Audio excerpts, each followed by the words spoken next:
Welcome to the newest episode of Beyond the Fame with Jason Fraley. I'm your host, Jason Fraley, picking the brains of the top filmmakers, musicians, and artists of our time. Legendary crooner and songwriter Paul Anka celebrates his 80th birthday today. I spoke with him in 2015 about his prolific career, from Puppy Love to Put Your Head on My Shoulder, and even writing My Way for Frank Sinatra. Hey, Mr. Anka, pleasure to meet you. You call me Paul and you'll really meet me. Wow. All right. I do want to get into some of your hits that everyone recognizes you for, Diana and Puppy Love and all the rest. But Sure. But first, what a lot of people probably don't realize, maybe more casual music fans, was that you wrote so many songs for, big hits for other people. Tell me about when you wrote the lyrics for My Way, which everyone remembers for Sinatra, but those were your words. Right. Well, what happened really when I got lucky as a kid, I was writing kid songs.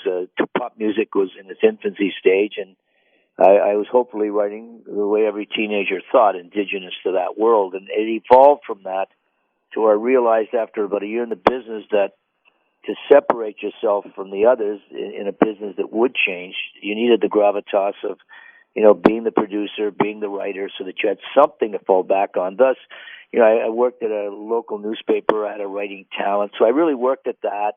And what I started doing at a young age, Buddy Holly, who was my friend, I wrote It Doesn't Matter Anymore for him, and I wrote for Connie Francis and The Longest Day and The Tonight Show theme. And I started to establish myself as a writer, which I felt was very, very important. And through the years, after I met the Beatles in Europe, and then my agent went and brought them over here, everything changed. We were thrown off the radio in a sense, but because I was the writer, I survived it. I was recording in Italian and German and having hits over here still, and that evolved into, at a young age, being the only guy that was kind of asked to come out to Vegas by the boys and work with the Rat Pack, where I got a lot of my training in a very natural form, no technology. Thus, knowing Sinatra as I did all those years, when I met up with him in Florida where I was working, he told me he was quitting show business. It was a huge shock to me and many others. And that he was doing just one more album, and he was doing it with my producer, Don Costa, who I introduced him to. Mm-hmm. And what happened was I was just moved by the fact that he was quitting. I'd never written for him. He'd asked me, but I was scared to death. Who knows what he would have done if I gave him something he didn't like. So I came back to New York, and I wrote it in 6 hours and flew out to Vegas and gave it to him. I was old enough at 28 to write it, but I was too young to sing it, and that was my feeling. I didn't think that it was appropriate for someone in their 20s. Not that you couldn't equate with it, but that you needed somebody of some vintage, as he was, that was kind of wrapping it up. Right, because the lyrics are very much, hindsight, looking back, I've done it all kind of a thing, yeah. Exactly, yeah. No, that's awesome. So, right. So do you remember, I think this year marks his centennial, actually. I think because This is it. Yeah. Yeah, this is the big one, and there's celebrations, in a sense, around the world. It'll culminate here in December, obviously, and a lot of it's tied to My Way. And this is the key year to a great artist, an amazing artist and stylist, and, someone who I thought there was nobody like. And that's why I got involved in the Michael Bublé life when I sat with him and realized that he could continue that music, not emulate Sinatra. And that's why I produced the first album and got Michael going with my friends David Foster, and to carry on that important part of the American songbook. Yeah, definitely. Did Sinatra ever, is there a point where they ever sort of thank you, or Tom Jones with She's a Lady, or anything like that? Did they ever come after you and say, man? They were always very gracious, in embracing what I did. It was such a big hit for Sinatra. He came back 2 years later because it was a hit and said, write me another one, and I wrote Let Me Try Again, which was the follow-up to it. And Tom was, I spent a lot of time with him and knew him, and he asked me to write, and I wrote it. And they were always very acknowledging and very gracious in terms of my contribution to whatever it was, and that's pretty much all I needed, All right, well, we've talked about what you've done for other people, but let's talk about your stuff, too. Take me back to, let's do Diana. Let's start with that. Well, was there a time where you were sort of maybe riding around in the car when you first heard that on the radio, and you were like, man, I'm a star? I didn't think I was a star. I just couldn't believe it. I was a kid. As I said, pop music was really in its infancy stage, and it was overwhelming. Yeah. Because there really wasn't a lot of others. That Philadelphia crowd came a tad later. But when I first heard it on the radio, it's, today we're all kind of jaded, and these kids today are jaded, and they're on these shows, and, before they burp, they've made $50 million and they can't really handle it. Back then you got a great family around you. Nobody was really picking up on us, Presley and all of us, other than our little fan base. But when you hear it on the radio, driving around or whatever, hey, it's a jolt. It's, wow, I can't believe this. And you're very appreciative of it because it was new. It was new to everybody. Kids so young making it. Unlike today, every time you turn around, it's on television. There's a contest in every shopping mall. I mean, you're dealing with a whole different moving part and dynamic. But it was very moving back then. I was very, very moved by it. Definitely. And then moving forward after that, I'm pretty sure, you had a bunch of other hits in between, but your next huge number one was Lonely Boy, right? Yeah, that was, it was all kind of indigenous to the lifestyle that I had. I was all of a sudden thrown into this life. I was traveling all over the world, playing to thousands of people, stadiums, all that stuff. And then I'd go right back to my room because I couldn't leave. They were outside your, they're outside your hotel, they're at airports, and you're all by yourself. You're alone. And it kind of hit home to me, whether it was conscious or subliminal. And it came out in terms of Lonely Boy, which really, everything I was writing, my crowd, that young demographic, could identify with what I was saying. And, I would pick up those bits and pieces when I would sit with fans and see what their life was about. So Lonely Boy was very much about life that I was living, and it hit home with a lot of guys, frankly. Right. And then obviously, probably my personal favorite, probably one of the greatest love songs ever, Put Your Head on My Shoulder. Yeah, that was my favorite too, actually. Oh, really? Yeah. If you ask me of all the 50 stuff, that was the turning point for me as a writer in the construction of the song. It was very poignant for me because back then, disc jockeys were your buddies and you'd go do events for them, you'd do favors, and you're standing on a stage at some, sock hop or a high school, and back then it was a whole big thing just to hold a girl. There's no stuff going on today. So that the whole thing was to get a head on a shoulder, whether it was in the movie house or on a gymnasium floor. And I would notice it, and so risque. Yeah, okay. And it just hit me as I watched it. And I went home to the hotel one night, and I just nailed it. And I think I called Annette, who I was dating at the time, and may she rest in peace. And I said, geez, I've just written this great song, because I'd written Puppy Love for her and I. But when I wrote that, I called her and I sang it to her over the phone, and it was a real turning point song. And my friend Bobby Darin, he and I were really close, and we were always vying, as friendly as we were, for the charts. And he beat me out of number one with Mac the Knife, so that was another compounded effect of that song. Oh, is Put Your Head on My Shoulder the one that finally got back at him after Mac the Knife?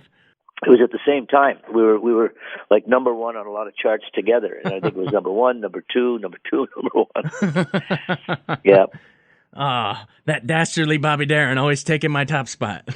Yeah, exactly. Man, he and I were like, we felt the change coming, and it was always a concern with me because I figured it wasn't going to really last, because you knew evolution of life and what have you. Sure. And that's why we kind of aimed ourselves at that whole swing vibe. There was no Hendrix yet, which is one of my favorite album experience. But prior to all that, it was about the Rat Pack. And when I got the call to go join that group out there at 2021, it was just a big turning point for me. And Bobby also started in New York, but I was the youngest to really make that evolution into that. And that's kind of what saved me, because all my chops as an entertainer I learned from those guys. Wow, yeah. Well, what sort of things do you think specifically did you learn from them? What is it? Just how to carry yourself, how a certain swagger, how to deal with publicity? It was all that. It was, it's mileage. It's like anything. I mean, what you do, for instance, you remember those first few hours when you start, you get to do and you get to do the miles, because none of us in life, is successful in what you're doing, what I'm doing. None of us are born sophisticated. You're given this gift or this talent. But when success comes, you're sitting there most of the time saying, geez, how do I deal with this, Right. And you got to find your own vibe and find your own place and find your own rhythm and your own comfort. And you're crawling along this journey of success, and then one day you hope to be wise enough to make the right decisions and get the miles under you to feel comfortable in what you do with a passion. So that's what happened to me with them. I just watched them. I was, you have to do something and continue to do it. So I'm on that stage in front of that crowd and, a mob-driven kind of entity. And you learn the swagger. You learn what not to do technically, because you have to remember there's no technology. I mean, today these kids go in, I don't know who the hell's singing, let alone on stage. Right. But back then, there was one mic in front of the band, and you got a mic, and you better be good. That's it. I mean, nothing's going to save you. And you learn, and you learn, and you do the mileage. You do 2 shows a night for 6 weeks in a row. You know, half these kids couldn't handle 2 shows in a row, Right. unless they're lip syncing, which most of them are. You know. Yeah. What do you think? Speak to that a little bit. What do you think of the importance of being able to write songs like you did, but also perform and actually perform on the stage? You know, have we lost a little bit of that? I mean, obviously, there's some new artists that still do it. It's not a blanket statement, but like, have some of today's stars lost the craft of actually being able to write their own songs? No, I think you when you look at it proportionately, when I first met the Beatles, they said, we want to do what you're doing. You write your own stuff, produce your own stuff, and that whole trend started around the Beatles and British Invasion. There were a couple out there that wrote their stuff, pretty much the rhythm and blues acts. But, today, there's some talented people out there. I mean, you look at Adele, her contribution, which is very, very true and very organic and good. Even Sting and Elton John. There's a host of people making great music, they're not up there lip syncing it, et cetera. And I don't, I'm not sitting around knocking fellow artists. I don't do that. But it's not my thing where the consumer, is buying a CD and then wants to get the live vibe when they go to a show. And you're restricted when you're doing that because it's not really true emotion. You're just kind of a prisoner to what you're hearing. But when you get down to it, you look at the great artists that are out there, and you look at these, even a lot of young artists, they're writing good songs and well-constructed, and they're out there, and they've learned from the best. They've done their homework, and they've created it, and it's home for them. And that's what's important. I can't really say that there's you listen to a Coldplay album, as a producer, I listen to it, and it's perfect. There's a lot of stuff in that production that I love and how it's done and well-produced, et cetera, and the list could go on. And there's a lot of garbage out there that I don't, ear candy that, God bless them. The technology's created them, They come to me and say, can you give me some advice? I say, yeah, learn to be an accountant because they're going to be gone, Right. And that's okay. They get a shot, they make some money and blah, blah, blah. But the true artists will continue to sustain themselves, and they're out there. They're definitely out there. Oh, yeah, there's a bunch of them, and those are the ones that last. They really do.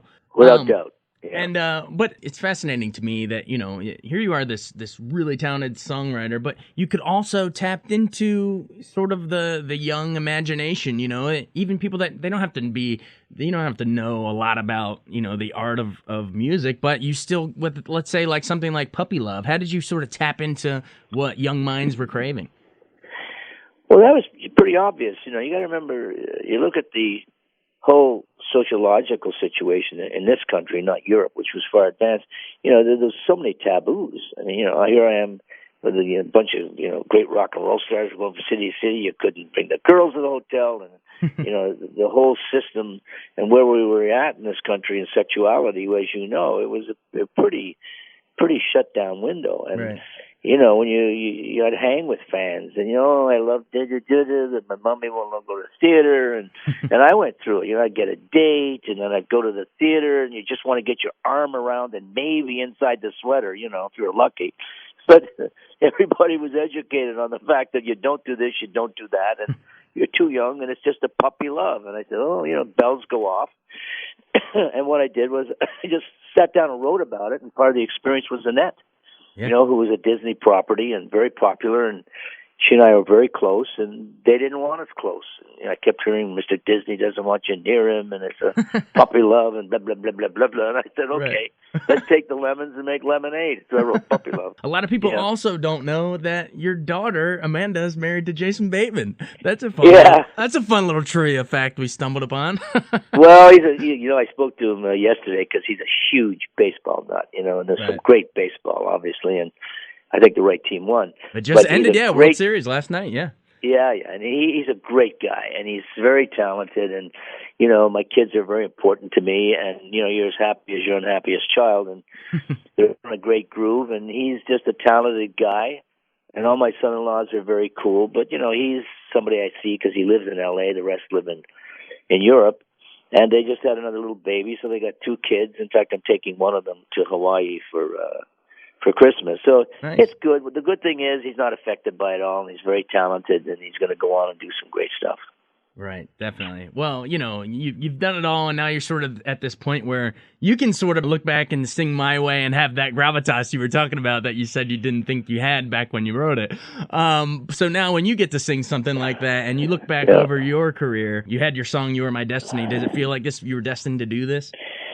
Well, I certainly felt at an early age that, I was destined to do it, or, gifted to do it. I didn't know how long it would last. And, I live a regular life away from it. And that's what's kept me kind of sane, frankly. I didn't really absorb a lot of the, the bad habits of my Vegas crowd. The work-life balance. Yes, and balance is everything. So, when I'm on stage now, the comfort zone and the kind of emotional triggers are different. I am older, and I'm at a certain journey of life where I'm very much in touch with my body, and I think everything brain driven. You sit there and go, damn, I'm still doing this, and look at this audience. Right. Whether I'm here, I'm over in Europe, I'm going to Asia, go to South America, look at what they're reacting and how they're reacting, and how I'm personally in touch with myself to feel a different emotion, looking at faces that were 16, 17, and 18, and now, depending where I am, they're in their 40s, 50s, and 60s, and, saying to myself, Jesus, I got 8 more hours of songs I can do, but 2 hours is enough, and my way's hitting me differently than when I stood up at 28, 29, 30, just saying, oh, well, I wrote it for Frank, and, I'm just doing it. I'm doing it now for him and for me, and there's a lot of equation that goes on, but, very lethargic at some point, when you sit there and say, oof, again. But it works, and I do it because you're kind of addicted to it, because every time you think, well, I'll do nothing, you get very much afraid, because anyone that I've socialize with or know in any business, frankly, not only mine, even Sinatra. Right. I go back to him sitting there with electric trains and flowers. I'm going, what's this?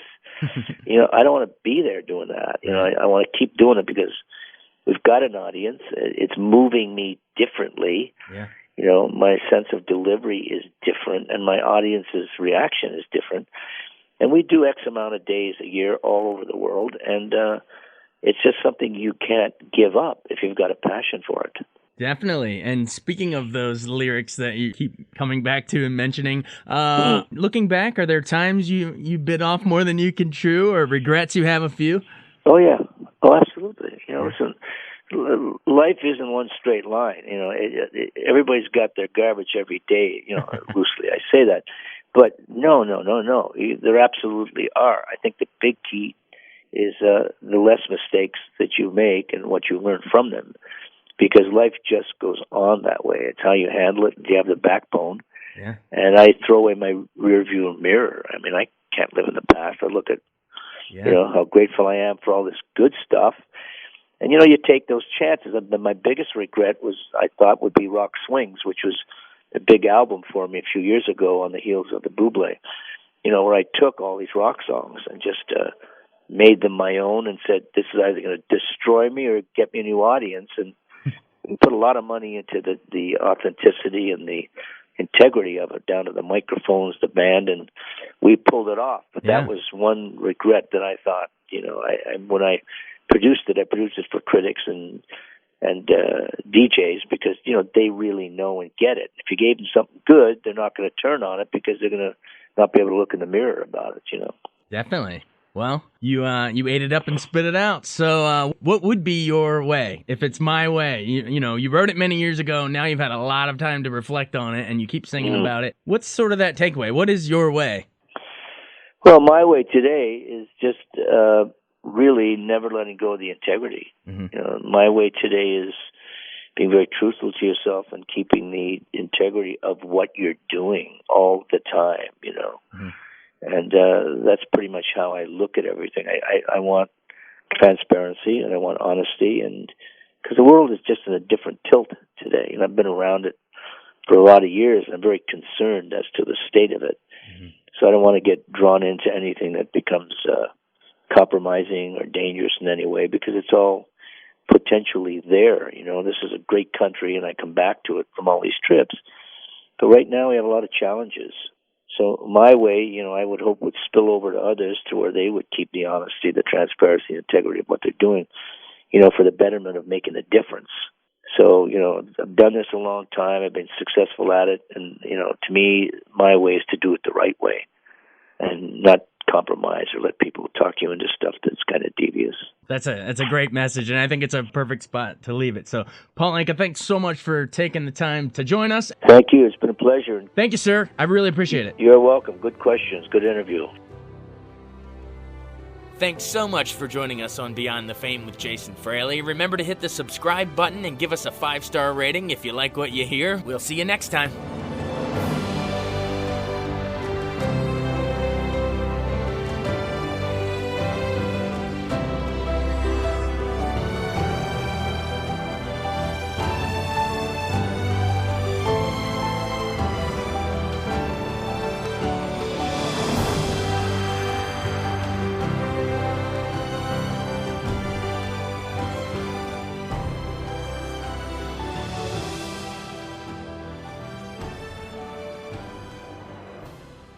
I wanted to take a second to tell you about an app I really enjoy. Living in the DC area is great, and Podcast DC gathers all of the local shows that I like all in one local app. Health, sports, local news, politics, and so much more. Podcast DC is the new local app with hundreds of DC area podcasts to choose from. I can earn exciting rewards just for listening and share the podcasts I love instantly. Available in the App Store or in Google Play, listen local with Podcast DC.